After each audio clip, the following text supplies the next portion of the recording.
ప్రభు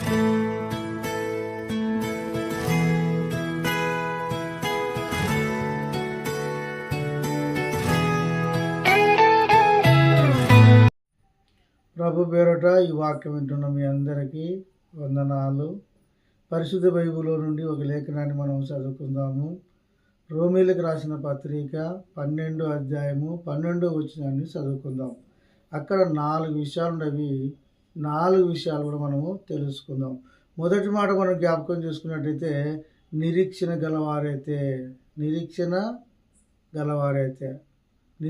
కలిగి ఉండాలి. ప్రతి విషయంలో మనం ఏమి కలిగి ఉండాలంటే నిరీక్షణ కలిగి ఉండాలా. నిరీక్షణ అనేది చాలా అవసరం. దేవుడు యేసు వస్తానన్నాడు. ఆయన వచ్చేంత వరకు మనం ఏం కలిగి ఉండాలంటే నిరీక్షణ కలిగి ఉండాలా. ఒక బస్సు కోసం మనం వెయిట్ చేస్తున్నాం. ఆ బస్సు వచ్చేంత వరకు మనము నిరీక్షణ కలిగి ఉండాలా. అలాగే పొలం వేసాం, పొలం పంట పండేంత వరకు మనము నిరీక్షణ కలిగి ఉండాలా. కుమారుడు పుట్టాడు, ఆ కుమారుడు పెద్దయ్యేంత వరకు నిరీక్షణ కలిగి ఉండాలా. మనం అన్నం పై మీద పెట్టుకున్నాం, అన్నం ఉడికేంత వరకు నిరీక్షణ గలవారమే ఉండాలా. నిరీక్షణ అనేది చాలా అవసరము. నీవు కూడా నిరీక్షణ కలిగి ఉండు, తొందరపడాకు. నిరీక్షణ అనేది చాలా అవసరము. ప్రతి విషయంలో నిరీక్షణ కలిగి ఉండు.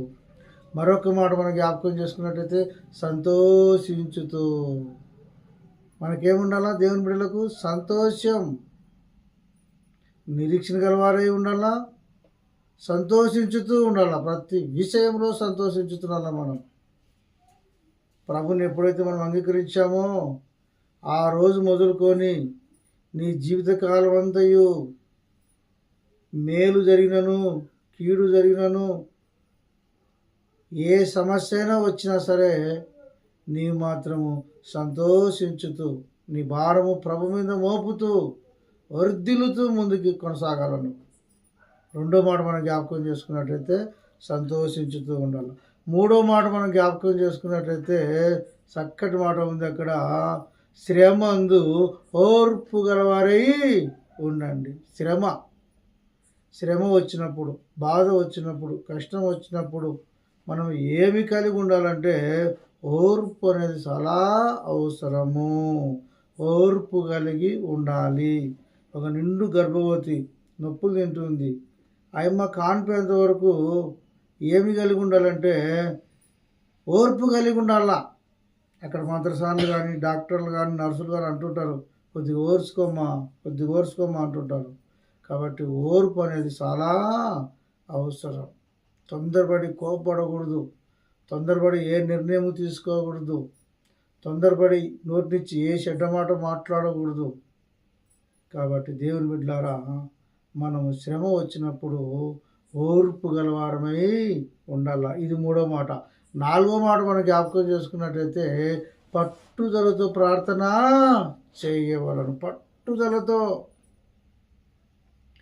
నువ్వు ప్రార్థించావు, దేవునికి తొందరగా ప్రార్థనకు జవాబు రాలేదు, అంతటితో నువ్వు వదిలిపెట్టద్దు.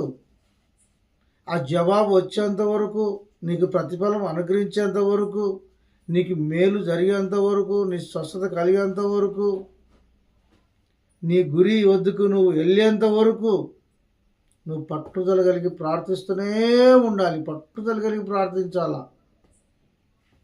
సంపాదించాలని కొంతమంది పట్టుదల కలిగి ఉంటారు, ఇల్లు కట్టాలని కొంతమంది పట్టుదల కలిగి ఉంటారు, 10వ తరగతిలో పాస్ కావాలని పట్టుదల కలిగి ఉంటారు, ఉద్యోగం సంపాదించుకోవాలని పట్టుదల కలిగి ఉంటారు.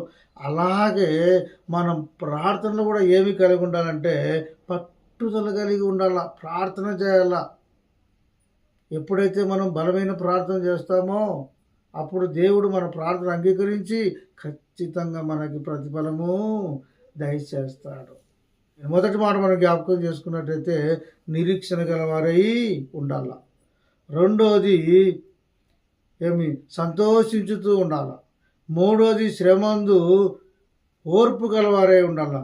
నాలుగో మాట మనం జ్ఞాపకం చేసుకున్నట్టయితే పట్టుదలతో ప్రార్థన చేయాల. ఈ 4 మాటలు దేవుడు దీవించి ఆశీర్వదించును గాక. ఆమేన్.